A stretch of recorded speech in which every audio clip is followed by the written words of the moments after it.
బేహద్ పరం మహాశాంతి.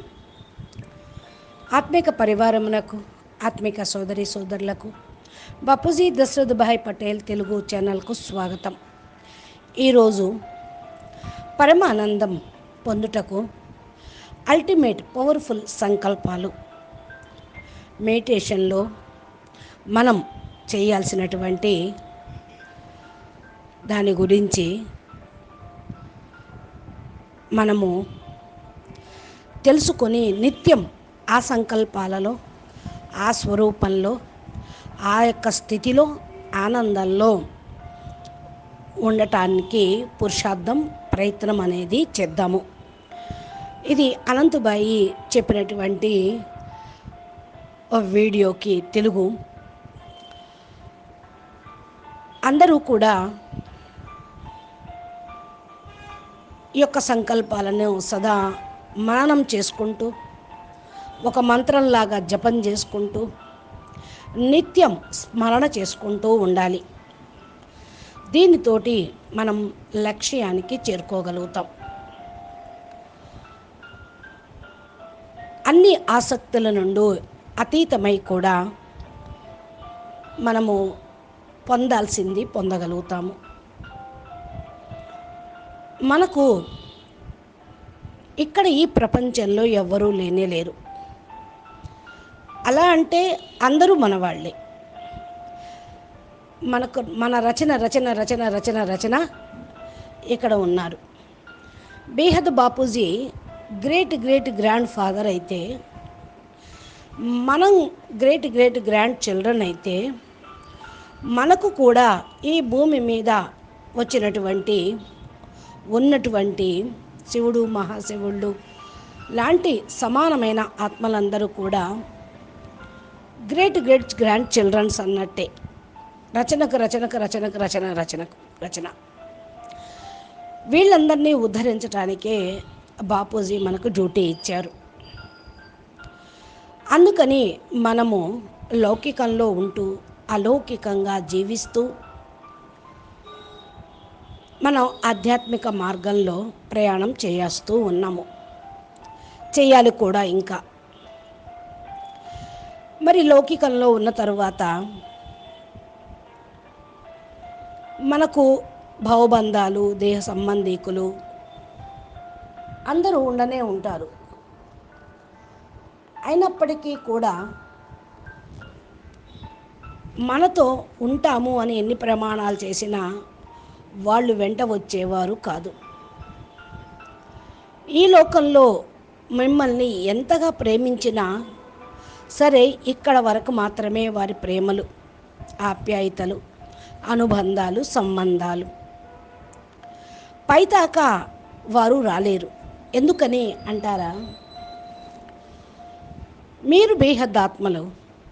మీ సంబంధ సంపర్కంలో వచ్చేవాళ్ళు, మీ ఇంట్లో ఉన్నవాళ్ళు, వచ్చిన వాళ్ళు కూడా, పుట్టిన వాళ్ళు, మీరెవరికి బిట్టే పుట్టారో వాళ్ళైనా సరే బేహద్ ఆత్మలు కాదు అని బాపూజీ చెప్పారు. అలా అంటే తక్కువ వాళ్ళు ఎవరు సంబంధ సంపర్కంలోకి రారు. కనీసం తక్కువలో తక్కువ మహాశివుడు, పరమహాశివుడు సమానమైన వాళ్ళు కావచ్చు.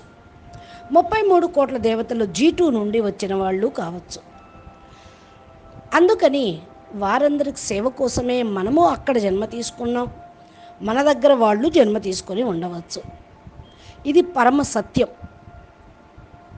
అలా అని వాళ్ళని వదులుకోను వద్దు, వాళ్ళ అంటి పెట్టుకోను వద్దు. అంటే న్యారా ప్యారాగా ఉండాలి. ఈ ప్రేమలు భూమి మీద ఉన్నంత వరకే నడుస్తూ ఉంటాయి. మీకు మంచి అనుభవమే గృహస్థికులకు. మనం ఎంత ప్రేమించినా, మనల్ని ఎంత ప్రేమించినా, చిన్న పొరపాటు మనం చేసినా, వాళ్ళకి చేసినా రామ్ అనేస్తాం. ప్రేమ కాస్త సత్యనాశనం అయిపోతుంది. మరి ఇదేం ప్రేమలు? ఎవరు అనంత సమయం వరకు ప్రేమను ఇవ్వలేరు. ఇది అందుకనే వెంట రాదు అని చెప్తున్నారు బాపూజీ. ఒక ఆత్మిక ప్రేమ మాత్రమే వెంట వస్తుంది. అందుకని మనం విశ్వంలోని ఆత్మలందరి కళ్యాణం కోసం అందరినీ ప్రేమించాలి. అందరి ఉద్ధరణ కోసం మనం ప్రేమగా ఉండాలి, వై భావన కలిగి ఉండాలి. పరమ పదాన్ని, పరమ సంకల్పాలను అంటే శుభభావన, శుభకామన తోటి, సేవాభావనతోటి మనము ఇహలోకంలో ఉన్నవారిలో, పరలోకంలో సూక్ష్మలోకంలో ఉన్న వాళ్ళతోటి ఉండాల్సిందే. మీరు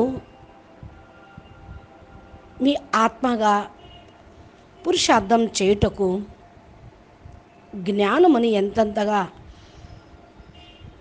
పుణ్య సంపాదనను పోగు చేసుకుంటూ ఉంటారో, ఎనర్జీని ఆత్మలోపల పోగు చేసుకుంటూ ఉంటారో అదే మీకు వెంట వస్తుంది. ఈ మాటను సదా జ్ఞాపకం ఉంచుకోండి. ఇదే అసలైన సంపాదన. మీరు చేసేటువంటి శ్రేష్ఠ సంకల్పాలే, శ్రేష్టమైనటువంటి భావనే, సేవయే వెంట వస్తుంది. అందుకని కేవలం బేహద్ జ్ఞానాన్ని ఫాలో చేస్తే గృహస్థికులందరూ కూడా దీనిపైన ఫోకస్ చేయాలి, రోజు పరిశీలించుకోవాలి. వ్యాపారస్తులు చూడండి, ఈరోజు ఎంత సంపాదించుకున్నాం, లాభ నష్టాలు ఏంటి అని రోజు భేదీ చేసుకుంటూ ఉంటారు.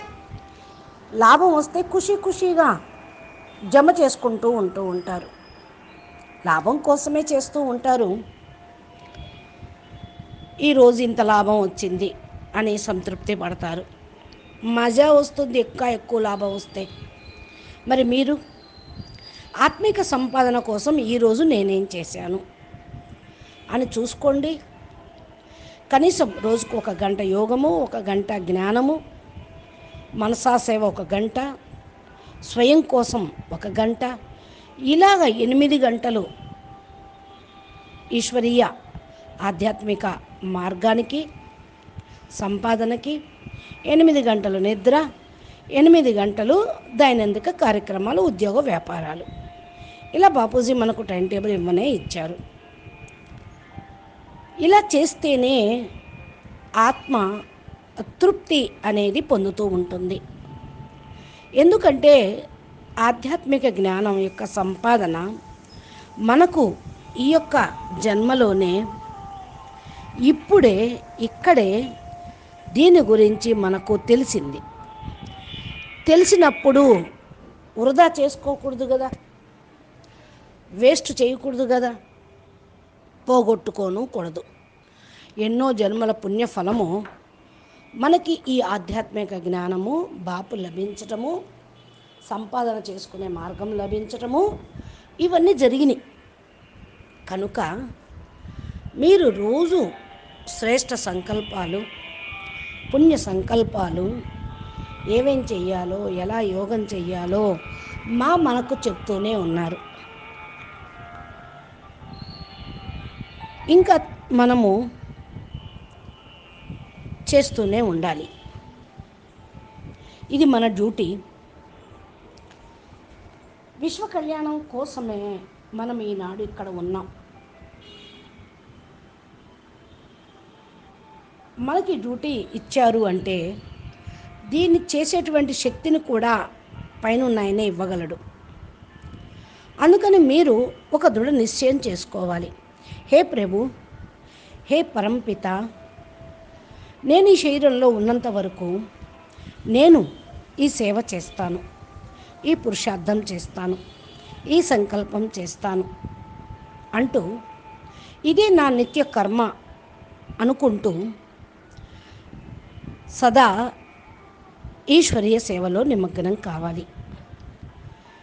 ఇది బేహద్ కర్మ సుమండి.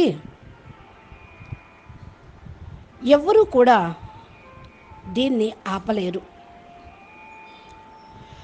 అయితే ఈ యొక్క పురుషార్థానికి డ్యూటీ చేసేటప్పుడు ఎన్నో ఒడిదుడుకులు వస్తూ ఉంటాయి, ఛాలెంజెస్ వస్తూ ఉంటాయి జీవితంలో. అన్నిటినీ నేను ఫేస్ చేస్తాను తండ్రి. చింత, బాధ, స్ట్రెస్సెస్ అన్నీ వదిలేస్తాను.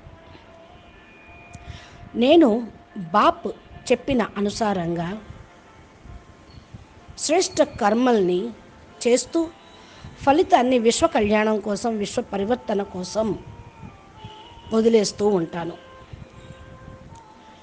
అంటూ ఈ బేహద్ కర్మల గురించే సదా చింతన చేయండి. ప్రతి సెకండు బేహద్ డ్యూటీలోనే ఉంటూ మేల్కోవాల్సిన విశ్వ ఆత్మలందరికీ కూడా వైబ్రేషన్ను పంపించండి. ఎక్కడ ఉన్నా, ఏ పని చేస్తున్నా విశ్వంలో పరం శాంతి వ్యాపించుగాక అనే సంకల్పం చేస్తూ ఉండండి. ఇది మన డ్యూటీ, బాపు ఇచ్చినటువంటి డ్యూటీ, మాటి మాటికి మర్చిపోకుండా చేయాల్సినటువంటి డ్యూటీ. ఈ డ్యూటీలో మీరుంటే మీ బుద్ధి ఎక్కడికి భ్రమించదు, మనసు స్థిరంగానూ ఉంటుంది. మీరనుకున్నది తప్పకుండా సిద్ధిస్తుంది కూడా. దీనితోటి అపారమైన శక్తి కూడా లభిస్తూ ఉంటుంది. ఈ సంకల్పంతో మనము అవ్యక్త స్వరూపంలోకి పరివర్తన కూడా అవుతాము. భూమి పైన సూక్ష్మ జగత్తులోనూ ఇంకా పైన ఉన్నటువంటి వాళ్ళందరికీ వైబ్రేషన్స్ వెళ్తూ ఉంటాయి. మనకి ఈ భూమి మీద వచ్చేటువంటి పరిస్థితులు అంత ఉన్నతమైన స్థానంలో నుండి చూస్తే చాలా చిన్న చిన్నవిగా కనిపిస్తూ ఉంటాయి. అందుకనే మనము మనసు బుద్ధితోటి ఎప్పుడు మృత్యులోకాన్ని దాటుకొని, భూమిని దాటుకొని వెళ్ళి ఆలోచించాలి. నెగిటివ్ వైబ్రేషన్లు లేని స్థానంలోకి మనం వెళ్ళాల్సిన వాళ్ళం. ఈ వాయుమండలంలో పరమశాంతి వైబ్రేషన్స్ వ్యాపింప చేయాలి. మనం చేరుకుని వెళ్ళేటువంటి ప్రపంచంలోని వాయుమండలం పరమశాంతిమయంగానే ఉంటుంది అంటూ సదా ఈ విధంగా ఊహించుకోండి. అలా ఆ ఊహలోనే పరమ సుఖం అనుభూతి అవుతూ ఉంటుంది. మల్టీవర్స్ యొక్క పరంధామంలోకి చేరి బాపూజీ చెప్పిన 4 సంకల్పాలు మల్టీవర్స్ మొత్తంలో, వాయుమండలం మొత్తంలో బేహద్ పరం సుఖము, బేహద్ పరం మహా ఆనందము, బేహద్ పరం శాంతి యొక్క వైబ్రేషన్స్ చేరుతూ ఉన్నాయి అని సంకల్పం చేద్దాం. తరువాత బేహద్ కళా పరంధామానికి బుద్ధి ద్వారా చేరుకొని ఆల్మైటీ అథారిటీ నుండి పవర్ని తీసుకుందాం. బేహద్ కళా పవర్ని తీసుకొని బేహద్ బ్రహ్మాండంలోకి మనసుతోటి వెళ్ళి అక్కడ పరం లైట్ను పొందుదాము అనే సంకల్పం చేస్తూ కూర్చోండి. ఖాళీ దొరికినప్పుడల్లా సంకల్పం చేస్తూ ఉండండి. పూర్తిగా పరం లైటేగా మీ ఇల్లు మారిపోతుంది, మీ శరీరము మారిపోతుంది. ఆ పరం లైట్లో ఏ వాసనలు ఉండవు, ఆకారి సాకారి వైబ్రేషన్లు ఉండవు. బేహద్ కళా పరంధామంలో బేహద్ దాదాజీ యొక్క దివ్య స్వరూపమును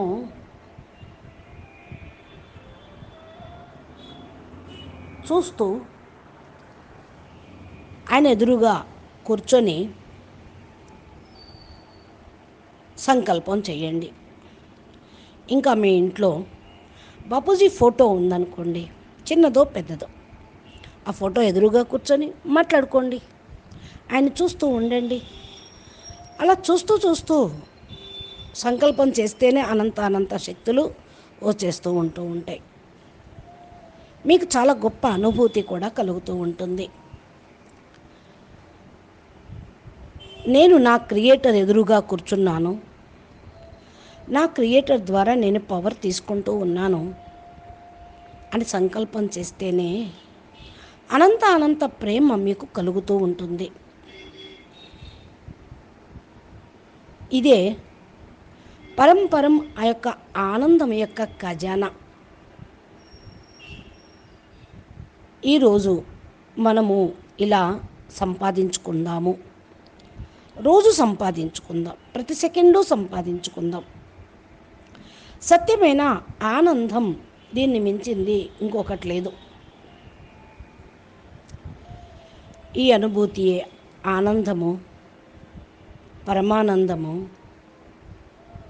అని సదా జ్ఞాపకం ఉంచుకోండి. బేహద్దు పరం ఆనందము. బేహద్దు దాదాజీని బేహద్దు కళా పరంధామంలో ఉన్నట్టు సంకల్పించి మీరు అక్కడికి చేరుకోండి. సమయం దొరికినప్పుడల్లా వెళ్ళి వస్తూ ఉండండి. అక్కడ వెళ్ళి కూర్చోండి, పవర్ పొందండి.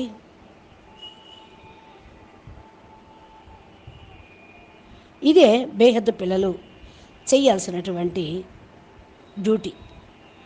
ఆయనతోటి కనెక్షన్ జోడించటమే.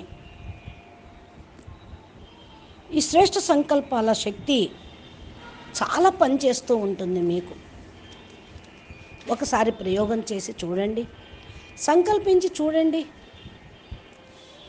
ఎలా ఫీల్ అవుతారో, ఎలా పవర్ వస్తుందో అనుభూతి పొందండి. మనసు బుద్ధితో బేహద్దు ప్రపంచంలోకి వెళ్ళండి.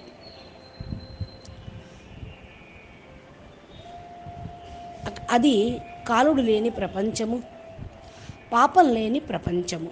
ఏ శాపాలు లేవు, తాపాలు లేవు. ఇలా ఆ యొక్క బేహద్దు కళా పరంధామానికి చేరుకొని బేహద్దు యొక్క సంపాదన చేసుకోండి, బేహద్దు యాత్ర చేయండి. ఈ యొక్క సంపాదనయే మీకు సుఖశాంతుల్ని కలిగిస్తుంది, ముక్తి జీవముక్తిని కలిగిస్తూ ఉంటుంది, సేవను చేయిస్తూ ఉంటుంది. ఇది ఎంట కూడా వస్తూ ఉంటుంది. లౌకికంలో కూడా చూడండి, ఎవరైనా సరే చనిపోయక ముందే ఏదో చెయ్యాలి అంటూ దాన ధర్మాలు చేస్తారు. మనం ఈ భూమి మీదకు వచ్చిందే విశ్వసేవ కోసం, విశ్వ పరివర్తన కోసం. కనుక ఈ భూమి మీద నుండి, ఈ యొక్క బ్రహ్మాండాన్ని నుండి మనం వెళ్ళిపోయే సమయం వచ్చింది, పరివర్తన సమయం అతి సమీపించింది అని బాపూజీ అంటూ ఉన్నప్పుడు వెళ్ళే ముందు మనం ఇది చేసి వెళ్ళాలి కదా. పరివర్తన చేసి వెళదాం, విశ్వాన్ని పరం లైట్, పరం శాంతిమయం చేసి వెళ్దాం. పూర్తి మల్టీవర్స్ని మార్చేసి వెళదాం అని బాపు మనకు చెప్తూనే ఉన్నారు. దీనికి శక్తిని ఇచ్చేది ఆయనే, చేయించేది ఆయనే. మనం కేవలం నిమిత్త మాత్రం. బాపు చెప్పిన మాట పైన విశ్వాసం ఉంచుకోవాలి, అంతే చాలు. ఈ యొక్క నమ్మకమే మనకు శక్తి. ఆత్మ యొక్క అనుభూతిని పొందుతూ పరమానందం యొక్క స్వరూపాన్ని ఫీల్ అవుతూ ఉంటే దీనికి మించింది ఏం కావాలి చెప్పండి. ఇదే మన చరమసీమ, అంతిమ లక్ష్యం, అంతిమ యాత్ర. ఇది అనంత జన్మల యొక్క కోరిక కూడా మనది. అంటే అనంత జన్మలు తీసుకున్నామా అని కాదు. బేహద్దు పిల్లలు వచ్చి 5,000 సంవత్సరాలే అయింది. ఎన్ని జన్మలు తీసుకున్నా వచ్చిన తర్వాత ఆయన కోసమే జన్మ తీసుకున్నాం, ఆయన్నే జ్ఞాపకం చేసి ఉంటాం. అది ఇప్పుడు బాపూజీ వచ్చిన తర్వాతే మనం గుర్తించాం. బాపూజీ అయితే రాలేదు, ఆయన ఒక్క జన్మలోనే అంతిమంలో ఇప్పుడే వచ్చాను అన్నారు. కాబట్టి మరి ఆయన కోసం మనం కూడా ఎదురు చూసి ఉంటాం కదా. అందుకని ఈ అంతిమ లక్ష్యం ఇది మనకిప్పుడు లభించింది. ఈ జన్మలో ఆ కోరికను, మన జన్మల కోరికను పూర్తి చేయడానికి బాపు వచ్చారు. కాబట్టి దీన్ని మనం పెంచుకుంటూ ఉండాలి. లక్ష్యాన్ని చేరుకోవటానికి సంకల్పాన్ని పెంచుకోవాలి, యోగాన్ని పెంచుకోవాలి, జ్ఞానాన్ని పెంచుకోవాలి, సంపాదనని పెంచుకోవాలి. ఎందుకంటే సంపాదనే మన ముందుకు తీసుకొని వెళ్తూ ఉంటుంది. ఒక దేశం నుండి ఇంకో దేశానికి వెళ్ళాలి అంటే ఫ్లైట్ టికెట్ కొనాలి, డబ్బులు కావాలి కదా. అదేవిధంగా బేహద్దు విమానంలో బేహద్ యాత్ర చేయటానికి బేహద్ సంపాదన ఇదే వెంట వచ్చేది. మనము ఈరోజు పరం సుఖం, పరమానందం ప్రతి ఒక్క సెకండు పొందుతూ అందరికీ కలగాలనే శ్రేష్ఠ సంకల్పము చేస్తే సంపాదనే సంపాదన మల్టిపుల్ అయిపోతుంది. ఇది మనసుతోటి, బుద్ధితోటి, కర్మలతోటి, స్వప్నంలో, సంకల్పంలో, వైబ్రేషన్తో చేస్తూ ఉంటే మనకి లాభం. ప్రేమగా చేస్తూ ఉంటే పవరు లభిస్తుంది. పరం ఆనందం యొక్క అనుభూతి కలుగుతుంది. ఇంకా మీరు బాపూజీ ఎదురుగా కూర్చొని ఆయన ఆరాలోకి వెళ్ళి చూడండి. బాపు యొక్క రూపము మీతో ఉన్నట్టు అనుభూతి కలుగుతుంది.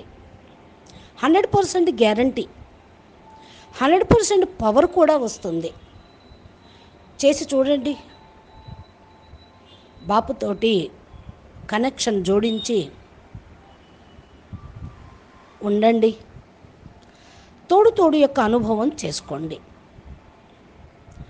బేహద్ పరంపిత ప్రతి సెకండు మన ఎదురుగానే ఉన్నాడు. మనకు లైట్ ఇస్తూ ఉన్నారు.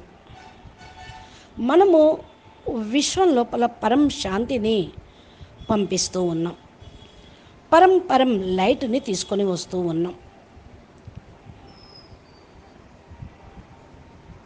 బేహద్ ఆల్మైటీ అథారిటీ యొక్క ఊర్జాని మనం పొందుతూ ఉన్నాం అనే సంకల్పమే మీకు ఖుషీని కలిగిస్తూ ఉంటుంది. ఇదంతా కూడా మన లోపల ఉన్నదే. ఈరోజు మనం రియలైజేషన్ చేసుకుంటూ ఉన్నాం కనుక ఇది సత్యం. ఇదే నేను. పరమ సత్యంలో ఇప్పుడు మనం జీవిస్తూ ఉన్నాం. సత్యం ఏదో తెలిసిపోయింది, పరమ సత్యం ఏదో తెలిసిపోయింది. సత్యమే జీవితంకు ఆధారము. ఇదే జీవితాన్ని తీరం చేర్చేది. కనుక మనం పరమ సత్యంలోనే ఉందాము, పరమ సత్యంలోనే జీవించుదాం. ఇక మీకేమీ భయము లేదు. అయితే మనం పరం లైట్ పురుషులము, పరం లైట్, పరం ప్రకాశ స్వరూపులం అని అందరికీ తెలిసినాడు మనం ఈ భూమి మీద సాకారంగా ఉండం. పరం లైట్లోకి, పరం ప్రకాశంలోకి వెళ్ళిపోతాం. అందుకే ఇప్పుడు బేహద్ కళ్యాణం చేయటానికి ప్రతి సెకండు కూడా మనం బేహద్ సంకల్పాలను చేస్తూ ఉండండి. ప్రతి సెకండు మనం బేహద్ జీవన్ ముక్తిలోకి వెళ్ళగలుగుతాము. ఇదే మన అంతిమ పురుషార్థము, అంతిమ భావన. ఇదే మన యొక్క సేవ, ఇదే ధారణ. అసలు అదే మన మూల స్వరూపం. ఇలా మీరు సంకల్పం చేస్తూ ఉంటే బాపు సమానంగా అయిపోతాం. బాపు రూపాన్ని ధారణ చేయటం కూడా చాలా తేలికవుతుంది. ఆయనే మనము, మనమే ఆయన. ఆ రూపమే నాది, నేనే ఆ రూపము. ఇలా మనం ప్రాక్టీస్ చేస్తూ ఉంటే ఒకనాటికి ఆ రూపంలో మనం ఇమిడిపోతాం. ఇది తప్ప ఇంకో కార్యం మనకు లేదు. దేనికోసం భూమి మీద ఉన్నాము అంటే ఈ పని కోసమే మనం ఉన్నాం. ఇది తప్ప మనకు అస్తిత్వం ఇంకొకటి లేనే లేదు. మనం ఎవరం? స్థూలమైన హద్దులో వాళ్ళం కాదు, మనం బేహద్దు వాళ్ళము. మన అస్తిత్వమే ఇది. మనకి ఇంకా ఏమీ అవసరమే లేదు. ఈ ధారణ తోటి మనం బేహద్దు పరమాత్మలుగా అయిపోతాము, తయారు అయిపోయే ఉన్నాము. ఇదే అంతిమ ఉపాయము. దీన్ని మించింది మరొకటి లేదు. కాబట్టి మనము కళ్ళు మూసుకొని కూర్చొని ఈ సంకల్పాలు చేస్తూ ఉందాం. నడుస్తున్నా, తిరుగుతున్నా, నిద్రపోతున్నా ఈ సంకల్పంలోనే జీవిస్తూ ఉందాం. ఇదే జీవితము, ఇదే లోకము, ఇదే అర్థము, ఇదే పరమార్థము, ఇదే మన బతుకు, అదే మన కార్యము, మన ఉద్యోగము, మన వ్యాపారము, ఇదే మన సంపాదన అని నిరంతరం ఈ స్వరూపంలో ఉంటూ ఉంటే మన కార్యక్రమం తప్పకుండా సంపన్నమవుతుంది. వచ్చిన పని చూసేసి చేసేసి మనం బాబుతో పాటు వెళ్ళిపోయే సమయం దగ్గరికి వచ్చేస్తుంది. ఆ సమయంలో మనం పని పూర్తి చేసుకున్నాం, వెళ్ళిపోవటమే ఎవరు రెడీగా. ఈ సంకల్పాలు సదా మీరు స్మృతిలో ఉంచుకోండి, మననం చేసుకుంటూ ఉండండి, స్వరూపంలోకి తెచ్చుకుంటూ ఉండండి, ఈ స్థితిలో ఉండండి. అచ్చా, బేహద్ के बेहद परम परम परम महाशांति है, महाशांति है, महाशांति है. నమస్తే, ధన్యవాదాలు.